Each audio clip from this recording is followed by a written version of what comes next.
بسم اللہ الرحمن الرحیم۔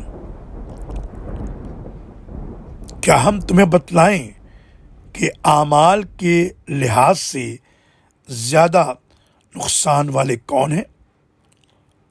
وہ لوگ جنہوں نے اپنی کوششیں دنیا کی زندگی کے لیے کھپا دیں، پھر سمجھے بیٹھے ہیں کہ وہ اچھے کام کر رہے ہیں۔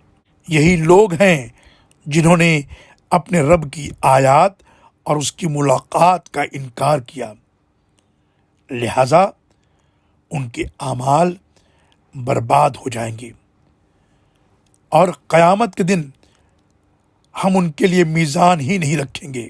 سورہ کہف آیت نمبر 103، 104 اور 105۔ اللہ اکبر اللہ اکبر۔